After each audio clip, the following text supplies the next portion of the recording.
श्रीगणेशाय नमः। श्रीलक्ष्मी कवचं विनियोगः। ॐ अस्य श्री लक्ष्मी कवच स्तोत्रस्य श्री ईश्वरो देवता अनुष्टुप् छन्दः श्रीलक्ष्मी प्रीत्यर्थे पाठे विनियोगः।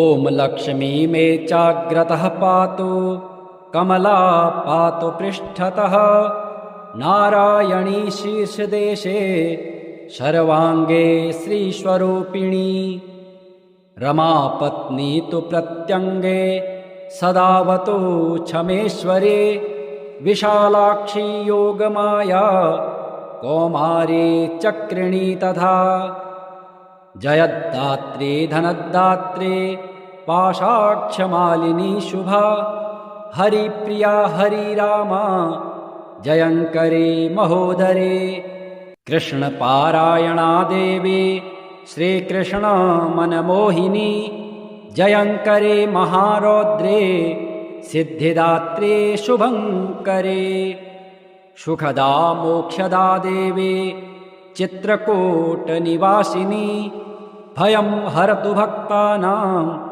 भवबन्धं विमुच्यतु।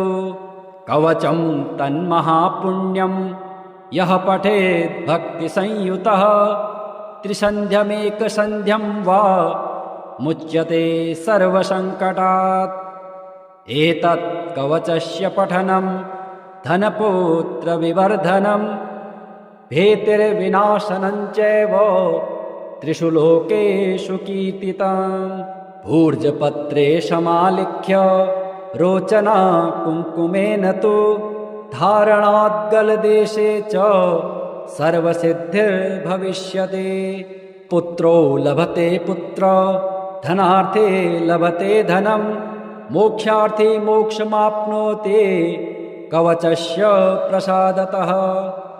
गर्भिणी लभते पुत्रं वन्ध्या च गर्भिणी भवेत् धारयेद्यपि कण्ठे च अथवा वामबाहुके। यः पठेन्नियतं भक्त्या स एव विष्णुवद्भवेत् मृत्युव्याधि भयं तस्य नास्ति किञ्चिन्महीतले। पठेद्वा पाठयेद्वापि शृणुयाच्छावयेध्यते सर्वपापविमुक्तस्तु लभते परमां गतिम्। सङ्कटे विपदे घोरे तथा च गहने वने राजद्वारे च नौकायां तथा च रणमध्यतः पठनाद्धारणाद्दस्य जयमाप्नोति निश्चितम्। अपुत्रा च तथा वन्ध्या त्रिपक्षं शृणुयाध्यते सुपुत्रं लभते सा तु दीर्घयुष्कं यशस्विनं शृणुयाद्यः शुद्धबुद्ध्यात् द्वैमासो विप्रवक्त्रतः। सर्वान् कामान् वाप्नोति सर्वबन्धात् विमुच्यते मृतवत्सा जीववत्सा त्रिमासं श्रवणं यदि रोगे रोगाद् विमुच्येत पठनान् मासमध्यतः लिखित्वा भूर्जपत्रे च अथवा तालपत्रके स्थापयेन्नियतं गेहे नाग्निचौरभयं क्वचित् शृणुयाद्धारयेद्वापि पठेद्वा पाठयेदपि।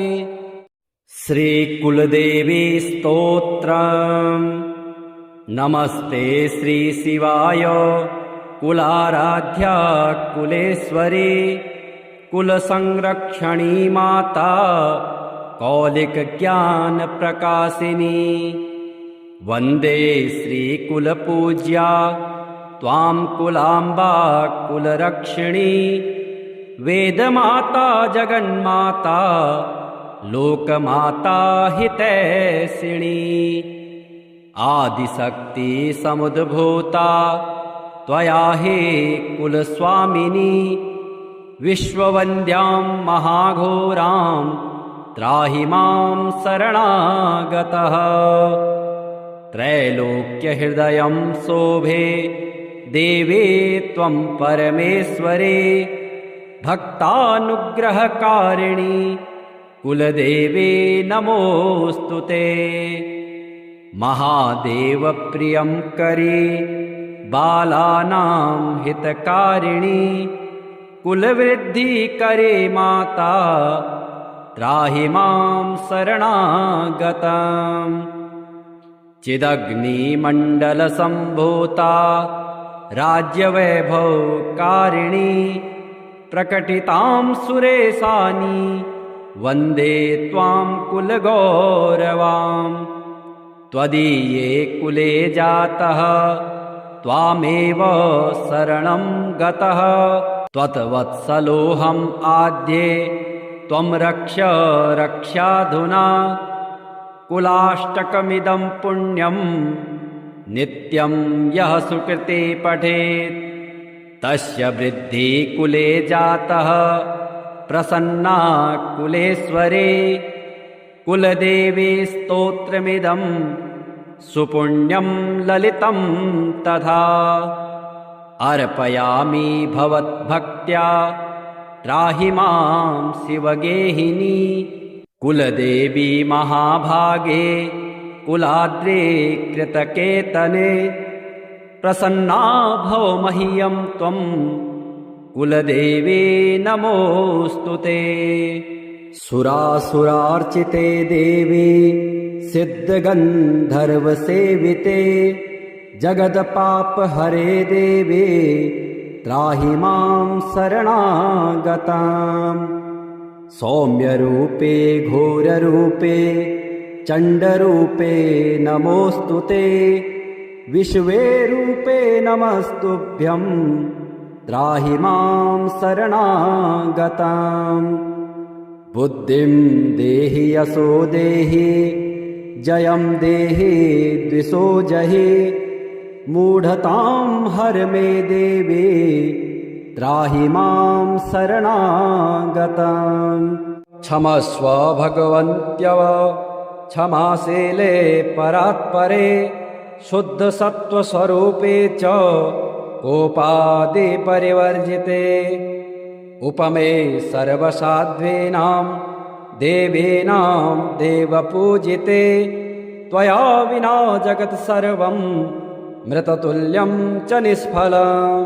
सर्वसम्पत्स्वरूपा त्वं सर्वेषां सर्वरूपिणी रासेश्वर्यधिदेवे त्वं त्वत्कलः सर्वयोषितः।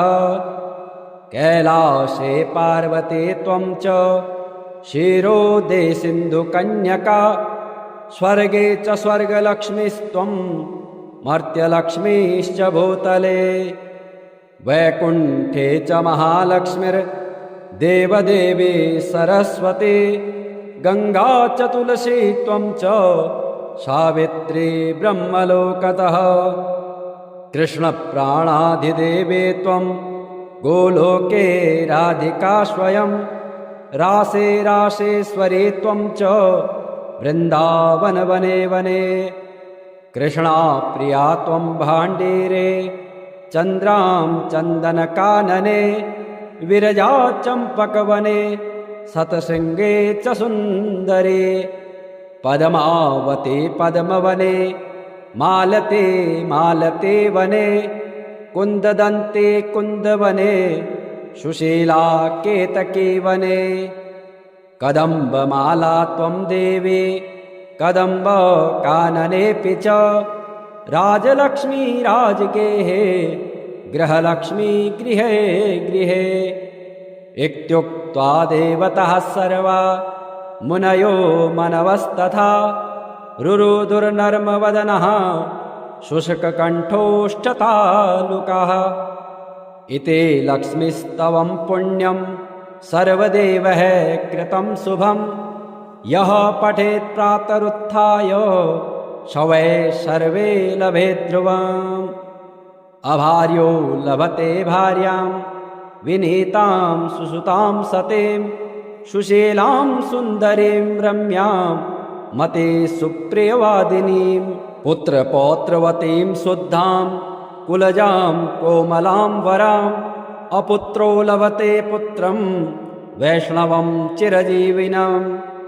परमैश्वर्ययुक्तं च विद्यावन्तं यशस्विनं भ्रष्टराज्यो लभेद्राज्यं भ्रष्टश्रीर्लभते श्रियम् हतबन्धुर्लभेद्बन्धुं धनभ्रष्टो धनं लभेत् कीर्तिहीनो लभेत् कीर्तिं प्रतिष्ठां च लभेत् ध्रुवम् सर्वमङ्गलदं स्तोत्रं शोकसन्तापनाशनं हर्षानन्दकरं शश्वत् धर्ममोक्षसुहृत्प्रदम् ॐ लक्ष्मी मे चाग्रतः पातु कमला पातु पृष्ठतः नारायणी शीर्षदेशे सर्वाङ्गे श्रीस्वरूपिणी रमापत्नी तु प्रत्यङ्गे सदावतु क्षमेश्वरी विशालाक्षी योगमाया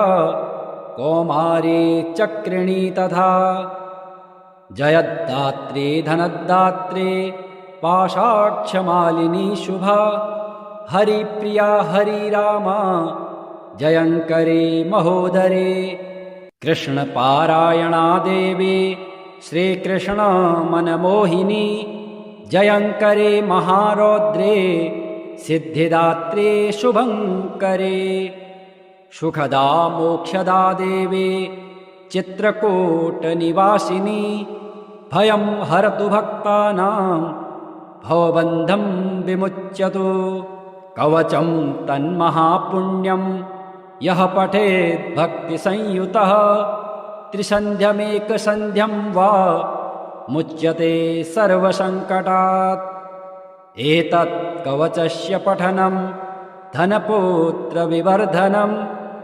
भीतिर्विनाशनं चैव त्रिषु लोकेषु कीर्तितम् भूर्जपत्रे समालिख्य रोचना कुङ्कुमेन तु धारणाद्गलदेशे च सर्वसिद्धिर्भविष्यति पुत्रो लभते पुत्र धनार्थे लभते धनं मोक्षार्थी मोक्षमाप्नोति कवचस्य प्रसादतः गर्भिणी लभते पुत्रं वन्ध्या च गर्भिणी भवेत् धारयेद्यपि कण्ठे च अथवा वामबाहुके यः पठेन्नियतं भक्त्या स एव विष्णुवद्भवेत् मृत्युव्याधे भयं तस्य नास्ति किञ्चिन्महीतले पठेद्वा पाठयेद्वापि शृणुयाच्छावयेध्यते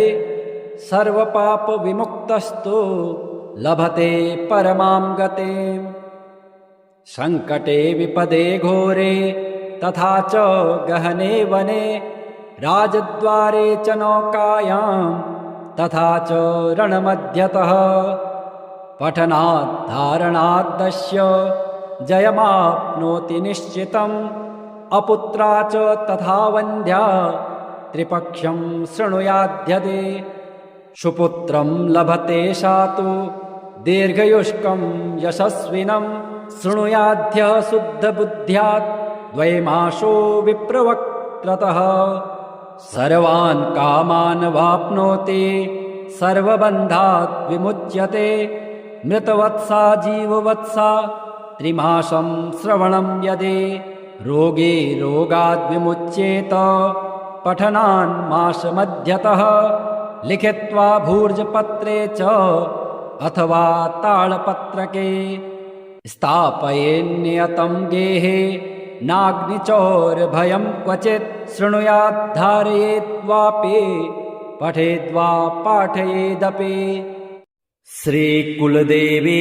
स्तोत्रम् नमस्ते श्रीशिवाय कुलाराध्या कुलेश्वरी कुलसंरक्षणी माता कौलिकज्ञानप्रकाशिनी वन्दे श्रीकुलपूज्या त्वां कुलाम्बा कुलरक्षिणी वेदमाता जगन्माता लोकमाता हितैषिणी आदिशक्ति समुद्भूता त्वया हि कुलस्वामिनी विश्ववन्द्यां महाघोरां त्राहि मां शरणागतः।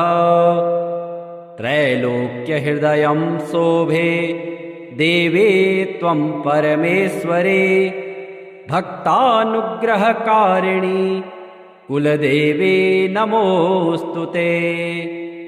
महादेवप्रियं करे बालानां हितकारिणि, कुलवृद्धि करे माता त्राहि मां शरणागतम्।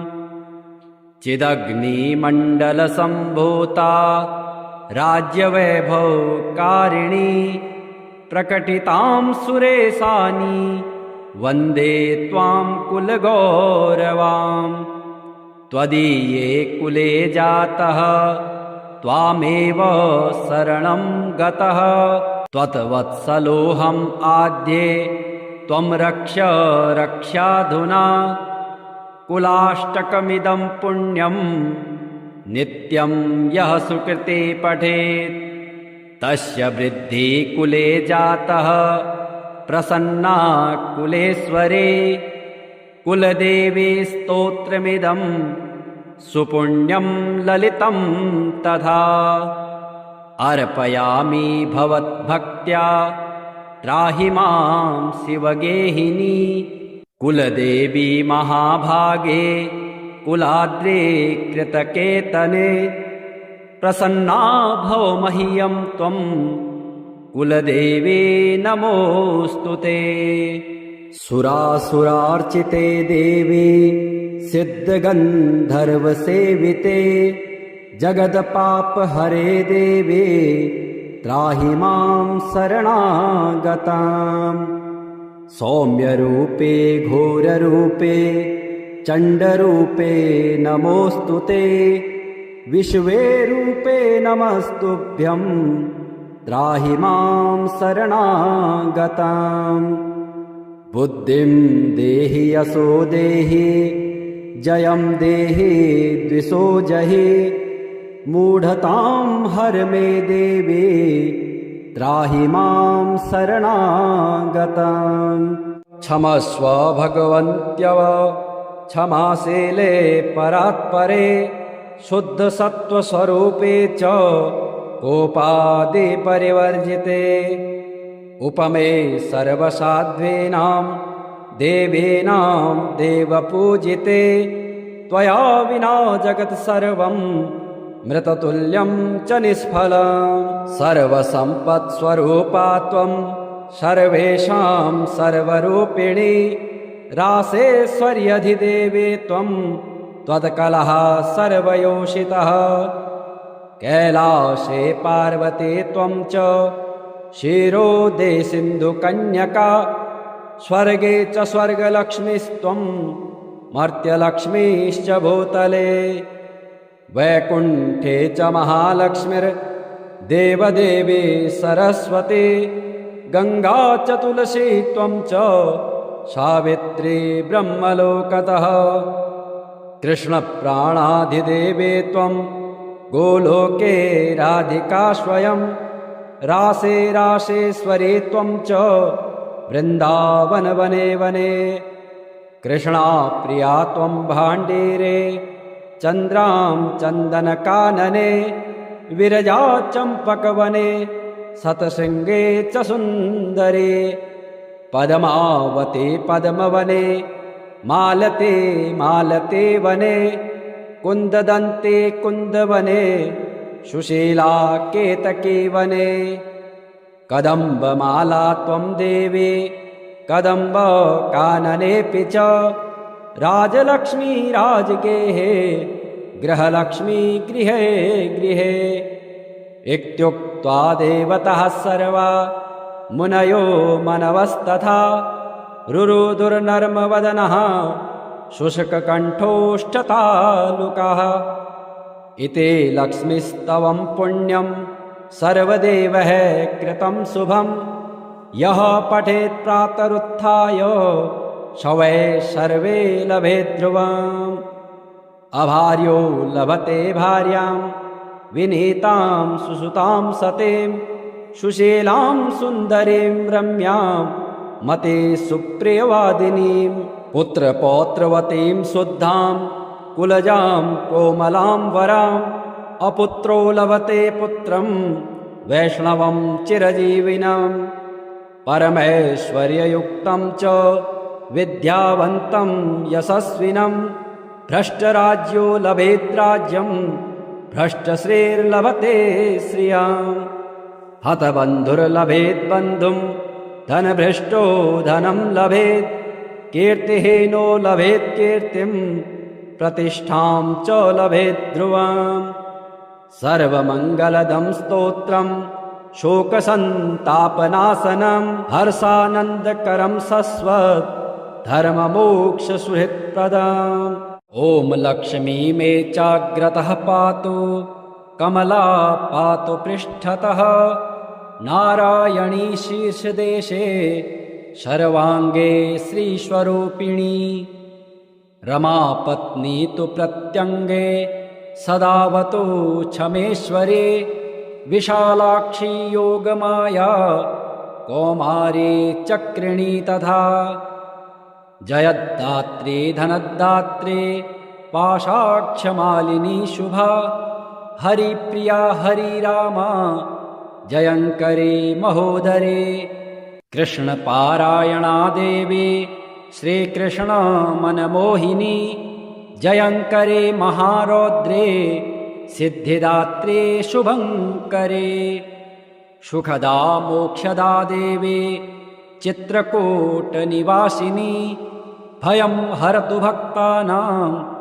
भवबन्धं विमुच्यतु कवचं तन्महापुण्यं यः पठेत् भक्तिसंयुतः त्रिसन्ध्यमेकसन्ध्यं वा मुच्यते सर्वसङ्कटात् एतत् कवचस्य पठनं धनपुत्रविवर्धनं भीतिर्विनाशनं चैव त्रिषु लोकेषु कीर्तितम् भूर्जपत्रे समालिख्य रोचना कुङ्कुमेन तु धारणाद्गलदेशे च सर्वसिद्धिर्भविष्यति पुत्रो लभते पुत्र धनार्थे लभते धनं मोक्षार्थी मोक्षमाप्नोति कवचस्य प्रसादतः गर्भिणी लभते पुत्रं वन्ध्या च गर्भिणी भवेत् धारयेद्यपि कण्ठे च अथवा वामबाहुके यः पठेन्नियतं भक्त्या स एव विष्णुवद्भवेत् मृत्युव्याधि भयं तस्य नास्ति किञ्चिन्महीतले पठेद्वा पाठयेद्वापि शृणुयाच्छावयेध्यते सर्वपापविमुक्तस्तु लभते परमां गतिम् सङ्कटे विपदे घोरे तथा च गहने वने राजद्वारे च नौकायां तथा च रणमध्यतः पठनाद्धारणाद्दस्य जयमाप्नोति निश्चितम् अपुत्रा च तथा वन्ध्या त्रिपक्षं शृणुयाध्यते सुपुत्रं लभते सा तु दीर्घयुष्कं यशस्विनं शृणुयाद्यः शुद्धबुद्ध्यात् द्वैमासो विप्रवक्त्रतः सर्वान् कामान् वाप्नोति सर्वबन्धात् विमुच्यते मृतवत्सा जीववत्सा त्रिमासं श्रवणं यदि रोगी रोगाद् विमुच्येत पठनान् मासमध्यतः लिखित्वा भूर्जपत्रे च अथवा तालपत्रके स्थापयेन्नियतं गेहे नाग्निचौरभयं क्वचित् शृणुयाद्धारयेद्वापि पठेद्वा पाठयेदपि श्रीकुलदेवी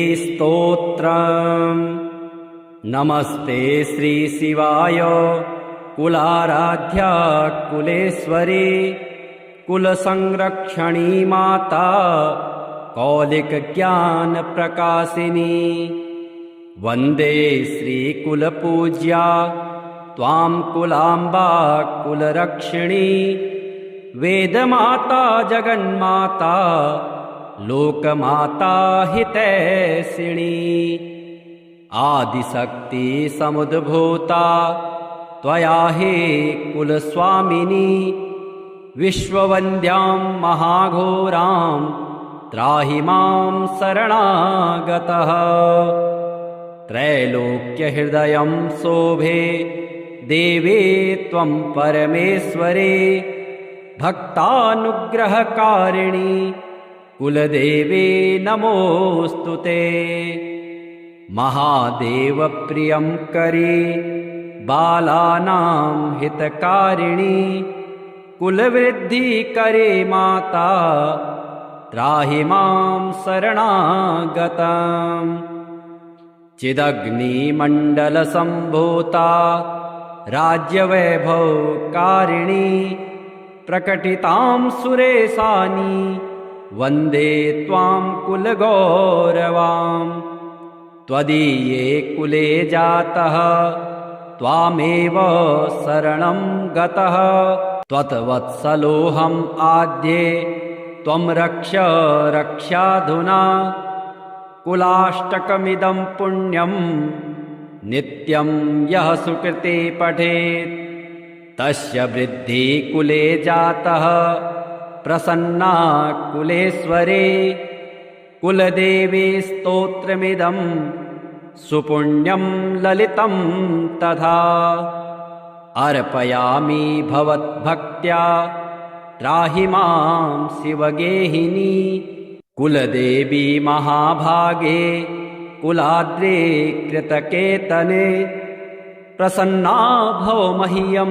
त्वं कुलदेवी नमोऽस्तु ते सुरासुरार्चिते देवी सिद्धगन्धर्वसेविते जगदपापहरे देवे त्राहि मां शरणागताम् सौम्यरूपे घोररूपे चण्डरूपे नमोऽस्तु ते विश्वे रूपे नमस्तुभ्यं त्राहि मां शरणागताम् बुद्धिं देहि यशो देहि जयं देहि द्विषो जहि मूढतां हर मे देवी त्राहि मां शरणागताम् क्षमस्व भगवन्त्यव क्षमाशीले परात्परे शुद्धसत्त्वस्वरूपे च कोपादि परिवर्जिते उपमे सर्वसाध्वीनां देवीनां देवपूजिते त्वया विना जगत् सर्वं मृततुल्यं च निष्फलम् सर्वसम्पत्स्वरूपा त्वं सर्वेषां सर्वरूपिणी रासेश्वर्यधिदेवे त्वं त्वत्कलः सर्वयोषितः कैलासे पार्वती त्वं च क्षीरोदे सिन्धुकन्यका स्वर्गे च स्वर्गलक्ष्मीस्त्वं मर्त्यलक्ष्मीश्च भूतले वैकुण्ठे च महालक्ष्मीर्देवदेवी सरस्वती गङ्गा च तुलसी त्वं च सावित्री ब्रह्मलोकतः कृष्णप्राणाधिदेवे त्वं गोलोके राधिका स्वयं रासे रासेश्वरी त्वं च वृन्दावन वने वने कृष्णा प्रिया त्वं भाण्डीरे चन्द्रां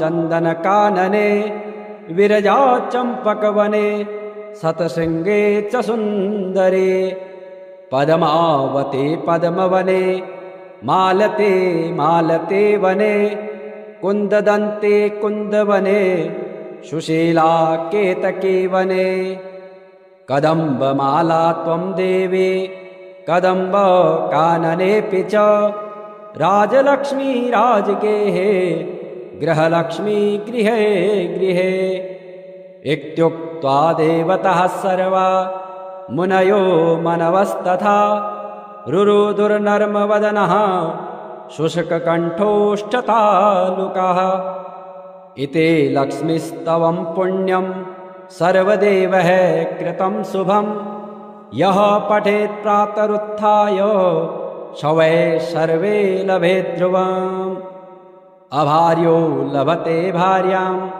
विनीतां सुसुतां सतीं सुशीलां सुन्दरीं रम्यां मते सुप्रियवादिनीं पुत्रपौत्रवतीं शुद्धां कुलजां कोमलां वराम् अपुत्रो लभते पुत्रं वैष्णवं चिरजीविनं परमैश्वर्ययुक्तं च विद्यावन्तं यशस्विनं भ्रष्टराज्यो लभेद्राज्यं भ्रष्टश्रीर्लभते श्रियां हतबन्धुर्लभेद्बन्धुं धनभ्रष्टो धनं लभेत् कीर्तिहीनो लभेत् कीर्तिं प्रतिष्ठां च लभेत् ध्रुवम् सर्वमङ्गलदं स्तोत्रं शोकसन्तापनाशनं हर्षानन्दकरं शश्वत् धर्ममोक्षसुहृत्प्रदम् ॐ लक्ष्मी मे चाग्रतः पातु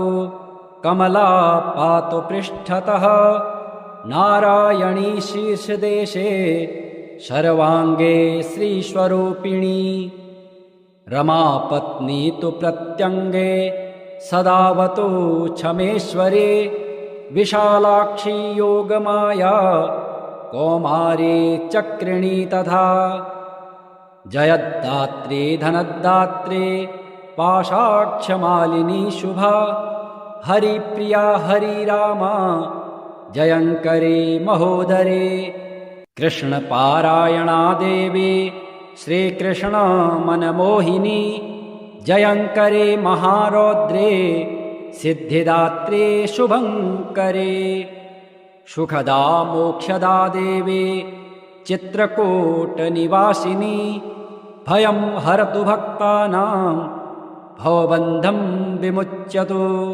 कवचं तन्महापुण्यं यः पठेत् भक्तिसंयुतः त्रिसन्ध्यमेकसन्ध्यं वा मुच्यते सर्वसङ्कटात् एतत् कवचस्य पठनं धनपुत्रविवर्धनं भीतिर्विनाशनं चैव त्रिषु लोकेषु कीर्तितम् भूर्जपत्रे समालिख्य रोचना कुङ्कुमेन तु धारणाद्गलदेशे च सर्वसिद्धिर्भविष्यति पुत्रो लभते पुत्र धनार्थे लभते धनं मोक्षार्थे मोक्षमाप्नोति कवचस्य प्रसादतः गर्भिणी लभते पुत्रं वन्ध्या च गर्भिणी भवेत् धारयेद्यपि कण्ठे च अथवा वामबाहुके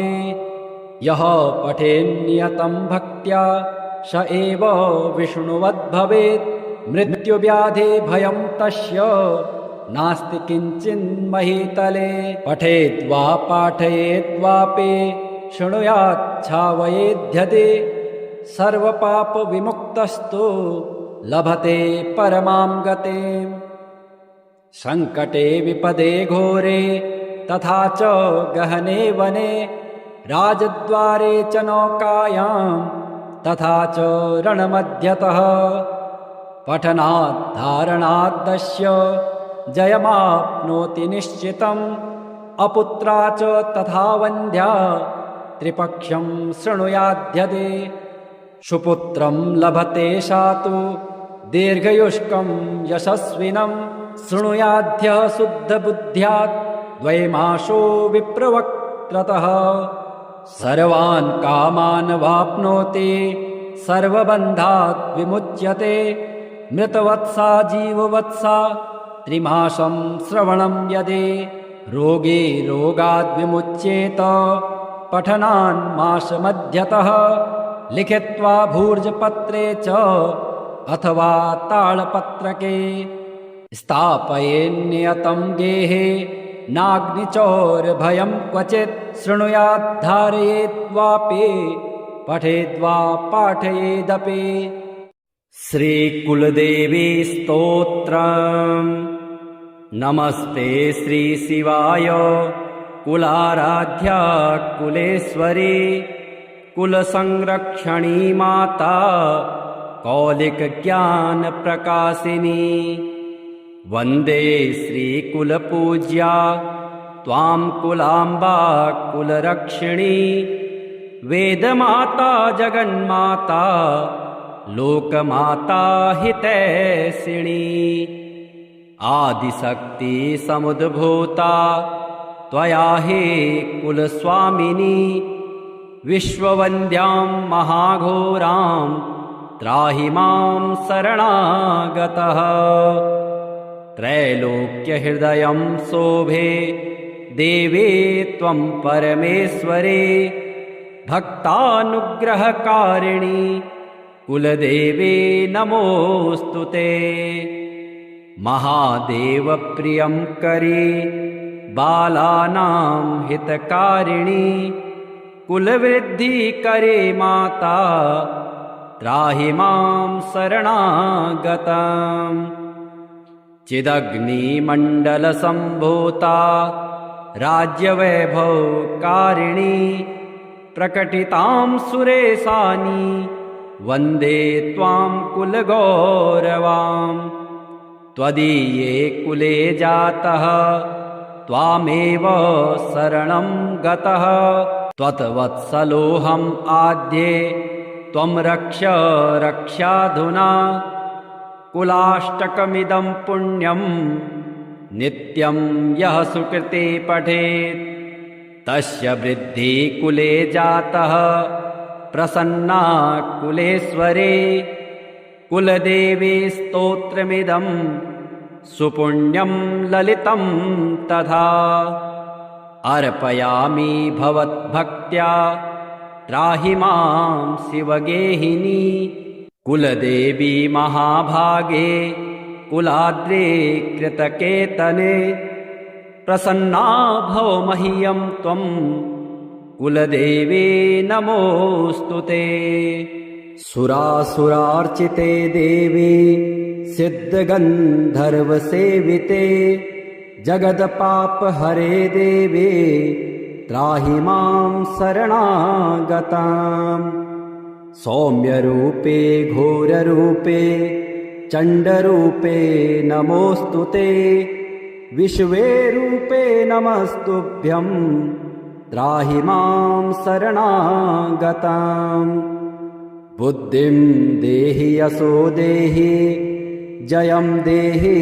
द्विषो जहि मूढतां हर मे देवी त्राहि मां शरणागताम् क्षमस्व भगवन्त्यव क्षमाशीले परात्परे शुद्धसत्त्वस्वरूपे च कोपादि परिवर्जिते उपमे सर्वसाध्वीनां देवीनां देवपूजिते त्वया विना जगत् सर्वं मृततुल्यं च निष्फलम् सर्वसम्पत्स्वरूपा त्वं सर्वेषां सर्वरूपिणी रासेश्वर्यधिदेवे त्वं त्वत्कलः सर्वयोषितः कैलासे पार्वती त्वं च क्षीरोदे सिन्धुकन्यका स्वर्गे च स्वर्गलक्ष्मीस्त्वं मर्त्यलक्ष्मीश्च भूतले वैकुण्ठे च महालक्ष्मीर्देवदेवी सरस्वती गङ्गा च तुलसी त्वं च सावित्री ब्रह्मलोकतः कृष्णप्राणाधिदेवे त्वं गोलोके राधिका स्वयं रासे रासेश्वरी त्वं च वृन्दावनवने वने कृष्णा प्रिया त्वं भाण्डीरे चन्द्रां चन्दनकानने विरजा चम्पकवने शतशृङ्गे च सुन्दरे पद्मावते पद्मवने मालते मालते वने कुन्ददन्ते कुन्दवने सुशीला केतकी वने कदम्बमाला त्वं देवी कदम्बकाननेऽपि च राजलक्ष्मी राजगेहे गृहलक्ष्मी गृहे गृहे इत्युक्त्वा देवतः सर्वा मुनयो मनवस्तथा रुरुदुर्नर्मवदनः शुष्ककण्ठोष्ठतालुकः इति लक्ष्मीस्तवं पुण्यं सर्वदेवैः कृतं शुभं यः पठेत् प्रातरुत्थाय शवै सर्वे लभेत् ध्रुवम् अभार्यो लभते भार्यां विनीतां सुसुतां सतीं सुशीलां सुन्दरीं रम्यां मते सुप्रियवादिनीं पुत्रपौत्रवतीं शुद्धां कुलजां कोमलां वराम् अपुत्रो लभते पुत्रं वैष्णवं चिरजीविनं परमैश्वर्ययुक्तं च विद्यावन्तं यशस्विनं भ्रष्टराज्यो लभेत् राज्यं भ्रष्टश्रीर्लभते श्रियाम् हतबन्धुर्लभेत् बन्धुं धनभ्रष्टो धनं लभेत् कीर्तिहीनो लभेत् कीर्तिं प्रतिष्ठां च लभेत् ध्रुवम् सर्वमङ्गलदं स्तोत्रं शोकसन्तापनाशनं हर्षानन्दकरं शश्वत् धर्ममोक्षसुहृत्प्रदम् ॐ लक्ष्मी मे चाग्रतः पातु कमला पातु पृष्ठतः नारायणी शीर्षदेशे सर्वाङ्गे श्रीस्वरूपिणी रमापत्नी तु प्रत्यङ्गे सदावतु क्षमेश्वरी विशालाक्षी योगमाया कौमारी चक्रिणी तथा जयद्दात्री धनदात्री पाशाक्षमालिनी शुभा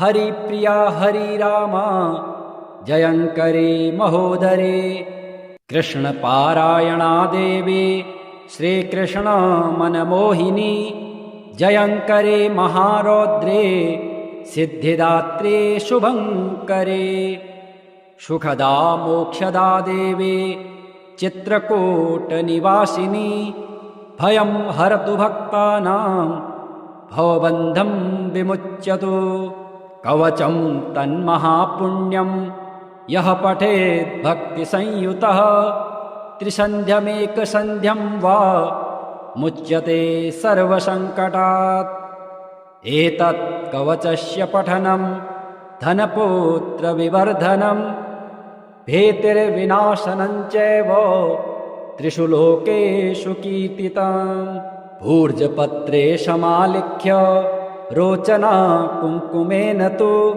धारणाद्गलदेशे च सर्वसिद्धिर्भविष्यति पुत्रो लभते पुत्र धनार्थे लभते धनं मोक्षार्थी मोक्षमाप्नोति कवचस्य प्रसादतः गर्भिणी लभते पुत्रं वन्ध्या च गर्भिणी भवेत् धारयेद्यपि कण्ठे च अथवा वामबाहुके यः पठेन्नियतं भक्त्या स एव विष्णुवद्भवेत् मृत्युव्याधे भयं तस्य नास्ति किञ्चिन्महीतले पठेद्वा पाठयेद्वापि शृणुयाच्छावयेध्यते सर्वपापविमुक्तस्तु लभते परमां गतिम् सङ्कटे विपदे घोरे तथा च गहने वने राजद्वारे च नौकायां तथा च रणमध्यतः पठनाद्धारणाद्दस्य जयमाप्नोति निश्चितम् अपुत्रा च तथा वन्ध्या त्रिपक्षं शृणुयाध्यते सुपुत्रं लभते सा तु दीर्घयुष्कं यशस्विनं शृणुयाध्यः शुद्धबुद्ध्यात् द्वैमासो विप्रवक्त्रतः सर्वान् कामान् वाप्नोति सर्वबन्धात् विमुच्यते मृतवत्सा जीववत्सा त्रिमासं श्रवणं यदि रोगे रोगाद् विमुच्येत पठनान् मासमध्यतः लिखित्वा भूर्जपत्रे च अथवा तालपत्रके स्थापयेन्नियतं गेहे नाग्निचौरभयं क्वचित् शृणुयाद्धारयेद्वापि पठेद्वा पाठयेदपि। श्रीकुलदेवी स्तोत्रम्। नमस्ते श्रीशिवाय कुलाराध्या कुलेश्वरी कुलसंरक्षणी माता कौलिकज्ञानप्रकाशिनी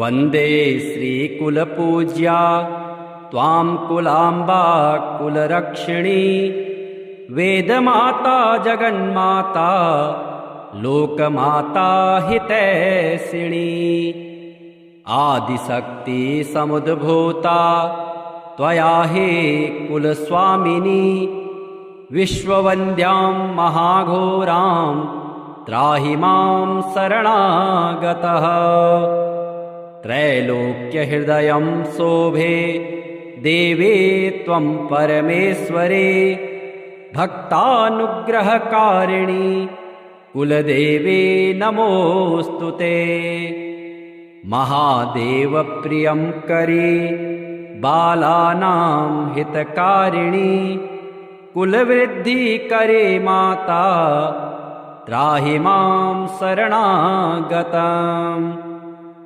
चिदग्निमण्डलसम्भूता राज्यवैभवकारिणी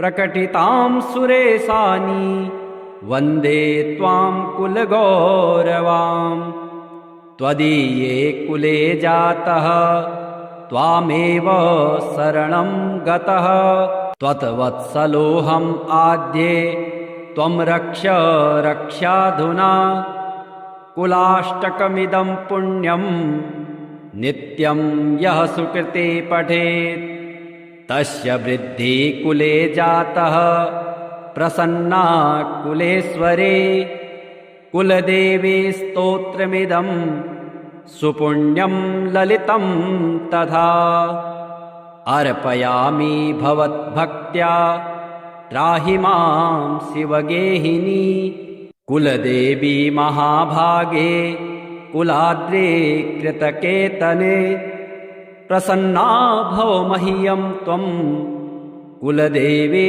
नमोऽस्तु ते सुरासुरार्चिते देवी सिद्धगन्धर्वसेविते जगदपापहरे देवी त्राहि मां शरणागताम् सौम्यरूपे घोररूपे चण्डरूपे नमोऽस्तु ते विश्वे रूपे नमस्तुभ्यं त्राहि मां शरणागताम् बुद्धिं देहि यशो देहि जयं देहि द्विषो जहि मूढतां हर मे देवी त्राहि मां शरणागताम् क्षमस्व भगवन्त्यव क्षमाशीले परात्परे शुद्धसत्त्वस्वरूपे च कोपादि परिवर्जिते उपमे सर्वसाध्वीनां देवीनां देवपूजिते त्वया विना जगत् सर्वं मृततुल्यं च निष्फलम् सर्वसम्पत्स्वरूपा त्वं सर्वेषां सर्वरूपिणी रासेश्वर्यधिदेवे त्वं त्वत्कलः सर्वयोषितः कैलासे पार्वती त्वं च क्षीरोदे सिन्धुकन्यका स्वर्गे च स्वर्गलक्ष्मीस्त्वं मर्त्यलक्ष्मीश्च भूतले वैकुण्ठे च महालक्ष्मीर्देवदेवी सरस्वती गङ्गा च तुलसी त्वं च सावित्री ब्रह्मलोकतः कृष्णप्राणाधिदेवे त्वं गोलोके राधिका स्वयं रासे रासेश्वरी त्वं च वृन्दावनवने वने कृष्णा प्रिया त्वं भाण्डीरे चन्द्रां चन्दनकानने विरजा चम्पकवने शतशृङ्गे च सुन्दरे पद्मावते पद्मवने मालते मालते वने कुन्ददन्ते कुन्दवने सुशीला केतकी वने कदम्बमाला त्वं देवी कदम्बकाननेऽपि च राजलक्ष्मी राजगेहे गृहलक्ष्मी गृहे गृहे। इत्युक्त्वा देवतः सर्वा मुनयो मनवस्तथा रुरुदुर्नर्मवदनः शुष्ककण्ठोष्ठतालुकः। इति लक्ष्मीस्तवं पुण्यं सर्वदेवैः कृतं शुभं। यः पठेत् प्रातरुत्थाय शवै सर्वे लभेत् ध्रुवम्। अभार्यो लभते भार्यां विनीतां सुसुतां सतीं सुशीलां सुन्दरीं रम्यां मते सुप्रियवादिनीं पुत्रपौत्रवतीं शुद्धां कुलजां कोमलां वराम्। अपुत्रो लभते पुत्रं वैष्णवं चिरजीविनं परमैश्वर्ययुक्तं च विद्यावन्तं यशस्विनं। भ्रष्टराज्यो लभेत् राज्यं भ्रष्टश्रीर्लभते श्रियाम्। हतबन्धुर्लभेत् बन्धुं धनभ्रष्टो धनं लभेत्। कीर्तिहीनो लभेत् कीर्तिं प्रतिष्ठां च लभेत् ध्रुवम्।